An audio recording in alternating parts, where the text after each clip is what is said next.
할렐루야. 11월 15일 월요일입니다. 욥기 25장 1절부터 6절까지 말씀을 읽고 은혜 나누도록 하겠습니다. 수아 사람 빌닷이 대답하여 이르되 하나님은 주권과 위엄을 가지셨고 높은 곳에서 화평을 베푸시느니라. 그의 군대를 어찌 계수할 수 있으랴. 그가 비추는 광명을 받지 않은 자가 누구냐. 그런즉 하나님 앞에서 사람이 어찌 의롭다 하며 여자에게서 난 자가 어찌 깨끗하다 하랴. 보랴, 그의 눈에는 달이라도 빛을 발하지 못하고 별도 빛나지 못하거든. 하물며 구더기 같은 사람, 벌레 같은 인생이랴. 아멘. 자, 말씀을 읽으면서 깜짝 놀라셨을 것입니다. 왜냐하면 너무 짧게 끝났거든요. 그동안 욥의 말도 그렇고 또 친구들의 말도 그렇고 한번 입을 열면 그렇게 말이 짧게 끝나는 법이 없었습니다. 여러 가지로 누가 말을 하기 시작을 했다. 그런 다음에 여러 가지로 어찌하여 내 말을 듣지 않느냐, 어찌하여 네가 이렇게 교만하냐, 뭐 이런 얘기를 하면서 본론적으로 자기의 얘기를 쭉 이어나가죠. 시적인 표현으로 꽤 많은 대꾸와 또는 열거와 그런 장황한 표현들이 이어졌습니다. 그래서 우리가 그동안 말씀을 묵상을 할 때 한 장을 하루에 묵상하지 못하고 두 번, 아주 긴 경우는 세 번에 나누어서 이제 묵상을 해서 이렇게 진행을 했는데요. 오늘 말씀은 6절밖에 안 됩니다. 무척 짧아요. 그래, 전에도 한번 말씀드렸던 것처럼 욥의 친구들이 하는 말은 계속 똑같은 말뿐이기 때문에 욥의 친구들의 말도 우리가 배워야 할, 우리가 받아들여야 될 그런 부분도 있습니다만 그 내용이 욥에게는 해당되지 않는 내용이기 때문에 친구들이 하는 말을 우리가 들으면 마음에 이제 답답함을 이제 느껴서 힘들었었습니다. 그런데 이제 그렇게 하지 않고 욥의 말을 좀 더 차라리 많이 들었으면 좋겠다. 욥도 답답한 상황인 것은 마찬가지지만 그래도 욥은 뭔가 깊이 생각을 하고 뭔가 조금씩 깨달아가고 있기 때문에 차라리 욥의 말을 듣고 싶다. 이제 그런 말씀을 드렸던 기억이 납니다. 자, 그런데 아예 이번에는 빌닷이 입을 열어서 말을 하는데 2절부터 6절까지 5개 구절만 이야기를 하고 빌닷이라는 친구의 말이 그칩니다. 그리고 그 뒷부분의 말씀을 우리가 계속 묵상해 나가겠지만 처음에 욥이 고난을 받고 어려운 지경에 떨어졌다는 소식을 듣고 욥을 위로하기 위해서 찾아왔던 3명의 친구들이 이제 욥과 함께 주거니 받거니 이야기를 하지 않습니까? 저 앞쪽에 4장에 엘리바스가 말하는 것부터 시작을 해서 친구들 중에 한 명이 말을 하면 욥이 대답을 하고 또 다른 친구가 말을 하고 또 욥이 대답을 하고 친구가 3명이기 때문에 3사람이 한마디씩 이렇게 말을 주거니 받거니 하는 것을 우리가 그냥 우리끼리 쓰는 표현으로 1라운드다 뭐 그런 표현을 썼었습니다. 그렇게 1라운드가 지나가고 2라운드가 지나갔습니다. 그리고 지금 3라운드가 진행되는 것이죠. 그래서 엘리바스가 말을 했었고 욥이 거기에 대해서 대답을 했었습니다. 어제까지 그 말씀을 묵상을 했고요. 이제 친구 3명 중에 두 번째 친구인 빌닷이 말하는 내용이 오늘 본문에 이렇게 짤막하게 소개가 되고 있습니다. 그리고 이어져서 욥이 대답을 하고요. 그 다음에 세 번째 친구인 소발이 말을 할 것 같은데 소발이 말하는 내용이 없어요, 성경에. 이제 더 이상 엘리바스, 빌닷, 소발 그 누구도 욥기에서 말을 하지 않습니다. 다시 말해 욥과의 얘기가 끝난 거예요, 사실상. 그런데 빌닷의 말이 짧게 끝난 것도 이상하고 소발의 이야기가 나오지 않는 것도 이상하고 그렇게 위문하러 왔다는 3명의 친구들이 더 이상 아무 말도 하지 않는 것들이 상당히 이상한데 가만히 생각해 보면 이상할 것도 없는 것이, 몇 차례 말씀드렸던 것처럼 욥의 친구들은 그 하는 말이 계속 똑같은 말입니다. 계속 똑같은 말. 악인은 결국 망한다. 악인이 구체적으로 망하는 이유는 이런 것들이다. 악인이 멸망하는 모습은 이런 모습이다. 욥, 너는 악인이 틀림없다. 왜냐하면 하나님이 실수하는 분이 아니기 때문에. 그래서 너는 우리가 알지 못하는 죄를 저질렀고 하나님께서 거기에 대하여 벌을 주신 것이다. 네가 하나님을 안다면 이렇게 스스로 결백을 고집할 것이 아니라 자신의 죄를 인정하고 하나님 앞에 회개해야 된다. 계속 똑같은 얘기를 반복하는 것이죠. 그래서 그 말의 내용만 보면은 누가 한 말인지 구별이 안 됩니다. 이게 엘리바스가 한 말이야, 빌닷이 한 말이야. 내용이 똑같기 때문에, 주제가. 그래? 소발은 말을 하지 않고 빌닷의 말도 짤막하게 끝나는 것을 보니 이제 친구들은 더 할 말이 없구나. 욥을 상대로 친구들이 이제 말의 재료가 떨어진 것이죠. 욥은 아직도 할 말이 많습니다. 욥은 고난 중에 여기저기 터진 종기들 때문에 고통스러워하고 가려워서 긁기도 하고 피가 나서 아파서 신음하기도 하고 그런 것 같으면서도 욥은 옆에 있는 친구들하고는 비교도 안 되는 더 깊고 어려운 내용을 묵상하며 깨달아가고 있는데 욥은 아직도 할 말이 많습니다.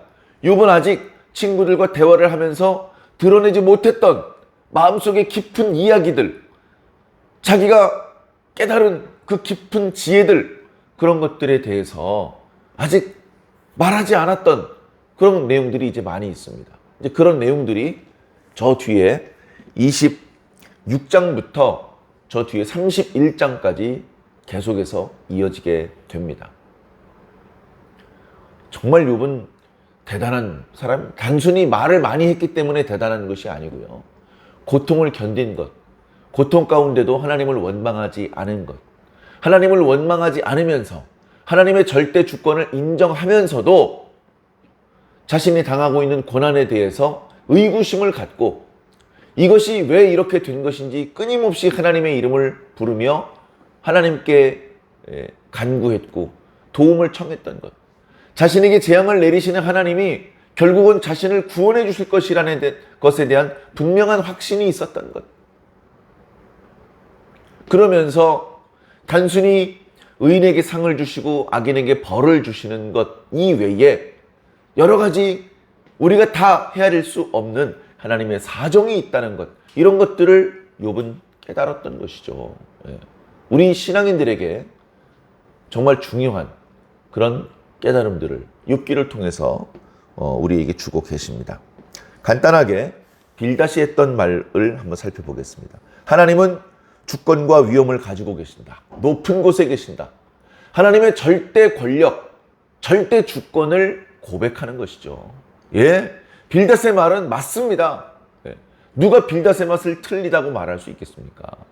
하나님은 그 누구도 넘볼 수 없는 절대적인 주권이 있으십니다. 그리고 그 주권이 없는 그 나머지 모든 피조물들은 그런 하나님을 두려워할 수밖에 없죠. 모든 피조물들이 하나님을 알아보고 하나님을 두려워하기 때문에 어리석게 하나님의 뜻을 거스리지 않습니다. 그래서 이 피조 세계는 화평을 유지할 수 있게 되는 것이죠. 하나님께는 그 누구도 제압할 수 없는 강력한 군대가 있으십니다. 그 군대를 하나님께서 동원하시면 누가 이길 수 있겠습니까? 애굽의 그 막강한 권력이 하나님께서 보낸 군대 중에 파리 때도 못 이겨, 파리 때도, 개구리 때도 못 이깁니다. 그 모든 것들, 우리가 그저 양소류네, 파충류네, 이거는 곤충류네, 이렇게만 알고 있었던 것들도 결정적인 어떤 순간이 되면 하나님의 절대 주권 앞에 그 모든 것들이 당신의 군대로 돌변을 하면 그것을 우리가 어떻게 이깁니까? 어떻게?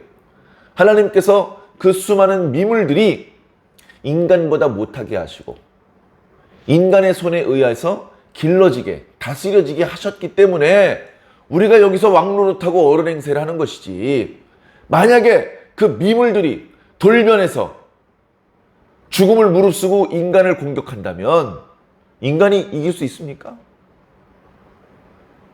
인간이 이길 수 없어요. 인간이 벌과 싸운다고 생각해 봅시다. 벌이 떼를 지어서 인간의 몸에 달라붙어서 인간을 찌르고 깨물고, 그걸 우리가 물리칠 수 있습니까? 이길 수 있습니까? 소독약을 살포하면 된다. 벌이 가까이 올 수 없게 두꺼운 방어복을 입으면 된다. 그렇게 해서 벌들을 다 죽여보십시오. 그러면 이제 꽃이 수분이 안 돼서요, 열매가 안 맺습니다. 그럼 식량이 부족해져서 또 인간이 많이 죽게 됩니다.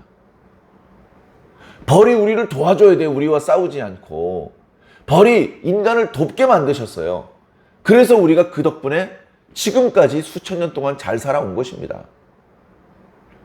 그 벌이 인간을 공격하는 하나님의 군대가 되는 순간 인간은 싸워보지도 못하고 무릎을 꿇을 수밖에 없는 것이죠.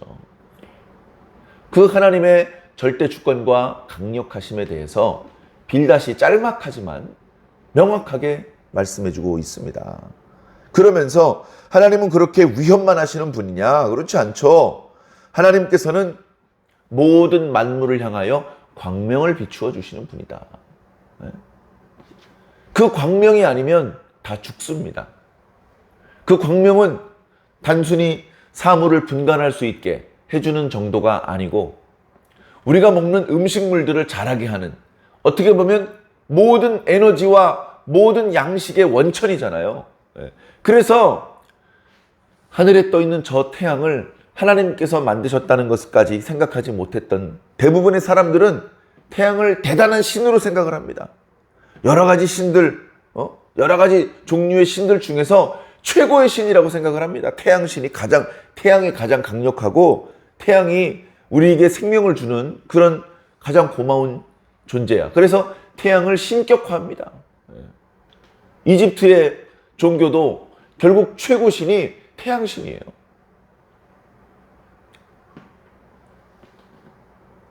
하나님께서 사실은 사람들에게 광명과 따뜻함과 생명, 양식 이런 것을 주시는 분은 태양이 아니고 태양을 인간을 위해서 만들어 두신 하나님이 주시는 것이죠. 진짜 빛은 태양에서 나오는 것이 아니라 하나님께로부터 오는 것입니다. 우리는 태양이 이 우주에서 가장 밝다고 생각해요. 그러나 과학적으로 비록 먼 거리에 떨어져서 우리 지구에 직접적인 영향을 주지는 못하지만 태양의 몇백 배, 몇천 배 비교할 수 없는 태양보다 큰 별들, 더 강한 빛을 뿜어내는 그런 폭발들이 있음을 과학자들이 밝혀내고 있습니다. 태양이 다가 아닌 것이죠. 그러면 저 먼 우주 저 먼 곳에 있는 저 별, 그 별이 태양보다 더 밝다는 것을 발견하고 그 별을 또 신으로 추앙해야 되겠습니까? 하나님께서 그 모든 것을 하나님께서 만드신 겁니다. 우리는 하나님을 너무 우습게 생각하고 만만하게 생각해요. 그래서 우주가 이렇게 광활한데 하나님은 코딱지만한 거 아니야? 라고 생각합니다. 왜 하나님께서 이 끝을 알 수 없는 우주보다 크다는 생각을 못합니까? 그렇게 크면 이렇게 코딱지 먼지만한 지구를 바라보기 어려울 것 같죠. 인간적인 관점에서 그렇습니다. 크면 작은 게 잘 안 보이거든요. 왜 하나님께서 우주보다 더 크시면서 먼지보다도 작은 지구와 그 속에 살고 있는 우리 개개인들을 자세히 들여다보는 것이 불가능하고 어려운 일이라고 생각을 합니까? 왜 인간적인 기준과 잣대로 하나님을 이해하려고 하는 것입니까? 그렇지 않죠. 자, 하나님께서 이렇게 절대적인 분이시다. 하나님이 우리를 위해서 쪼여주시는 광명을 받지 않는 존재가 어디 있겠느냐. 그러면서 그렇기 때문에 하나님께서 그렇게 절대적인 분이기 때문에 우리는 하나님 앞에서 겸손해야 된다. 우리는 여자에게서 태어나지 않았느냐. 아무리 키가 크고 아무리 힘이 세고 아무리 용맹한 자라도 결국 연약한 여자의 몸에서 태어난 갓난 아기에서부터 출발한 존재다. 예? 아주 약한 존재. 그래, 출생을 하면 급히 뜨거운 물로 어린아이를 닦아주어야 됩니다. 그런 존재였던 우리가 어찌 하나님 앞에 스스로 깨끗하다고 말할 수 있겠느냐? 하나님의 절대 선, 절대 의 앞에서 우리가 어찌 스스로 의롭다 말할 수 있겠느냐? 우리가 하나님 앞에 큰 죄를 저지르지 않았다 할지라도, 우리가 최선을 다해서 착하게 살았고 하나님의 뜻대로 살았다 할지라도, 그래도 하나님 앞에서 나는 의인이야 이런 식으로 말할 수는 없다. 우리 사람들끼리 아우 저 사람은 의로운 사람이야 이렇게 말해줄 수는 있을지 몰라도 하나님 앞에서는 그렇게 할 수 없는데, 욥 네가 좀 지나치다. 그러면서 하나님의 눈에는 달이라도 빛을 발하지 못하고 별이라도 빛나지 못하거든. 하물며 구더기 같은 사람. 하나님께서 우리 인간을 구더기처럼 더럽게 보시지는 않죠. 그건 아닙니다. 그러나 하나님은 워낙 크게 절대적인 분으로 그렇게 설명하다 보니까 그 하나님에 비교한다면 인간은 더러운 존재고 작은 존재, 힘도 없고 지혜롭지도 못한 존재일 뿐이다 라는 것을 이렇게 과장되게 표현을 하고 있는 것입니다. 예, 맞습니다. 인간의 존재는 하나님의 존재하고는요 너무 격차가 많이 벌어집니다. 그저 비슷하게 한 100배 정도 차이 나네요, 그렇게 말할 수 없는 너무나 미미한 존재입니다. 너무나 미미한 존재 맞습니다. 그렇기 때문에 우리들은 하나님 앞에 겸손해야 되죠. 하나님 앞에 우리가 무슨 의로움과 깨끗함을 자랑하겠으며 무슨 능력과 무슨 공로를 자랑할 것이 있겠습니까? 다 하나님께서 하신 것입니다. 정말 놀라운 것은요, 빌다시 말하지 못한 부분이 있다면 이렇게 크고 강하고 위대하시고 깨끗하고 전능하신 분이 우리 구더기나 다름없는 인간을 사랑하신다는 거예요. 하나님께서 우리 인간을 사랑하신다는 겁니다. 왜 사랑하십니까? 우리가 아름답습니까? 우리에게 하나님께 없어서는 안 될 어떤 요소가 있습니까? 그런 거 아닙니다. 그런데 하나님께서 우리를 사랑하셨습니다. 우리를 불쌍히 여겨주십니다. 우리를 당신의 자녀로 여겨주십니다. 그래서 우리가 감히 하나님 가까이 서 있고 감히 하나님의 얼굴을 바라보고 감히 하나님의 말씀을 듣고 감히 하나님께 기도를 합니다. 그게 본래 가능했던 것이 아닙니다. 하나님하고 우리 사이의 격차가 너무나 많이 벌어지기 때문에 애초에 그게 불가능해요. 과거에 일개 평민이 황제를 만난다는 건 불가능합니다. 동네 관리를 만나는 것도 힘들어요. 동네 관리, 사또를 만나는 것도 잘 안 만나줍니다. 임금님을 어떻게 만납니까? 그런데 하나님께서는 우리를 만나 주신다는 겁니다. 내가 얼마나 높은 존재인데 이것들이 까불고서 감히 야 천사나 만나봐, 천사를 통해서 얘기를 해. 그렇게 하지 않으시고 얘들아 나에게 직접 말해라. 내가 너를 직접 만나고 싶다. 그렇게 하나님께서 우리를 직접 살펴주시고 위하여 주시기 때문에 우리는 행복한 것이고 감사한 것이고 희망이 있는 것입니다. 이해할 수 없는 답답한 상황, 고통, 그런 것들이 찾아온다 할지라도 낙심하지 마십시오. 하나님께서 우리를 사랑하신다는 사실은 변함이 없습니다. 우리에겐 희망이 있습니다. 우리에게 희망이 있다는 사실도 흔들리지 않는 진리로 하나님께서 말씀해 주셨습니다. 사랑하는 성도 여러분, 이번 한 주간에도 비록 우리가 죄인이고 굳이 따지자면 하나님 앞에서는 아무것도 내세울 것이 없는 미물에 불과한 존재지만, 그러나 그런 우리들을 하나님께서 상상할 수 없이 사랑하신다는 것을 우리가 깨달으면서 새삼 하나님께 감사드리고 하나님께 찬양을 드리며 하나님의 자녀다운 모습으로 사는 그런 우리들이 되기를 바랍니다.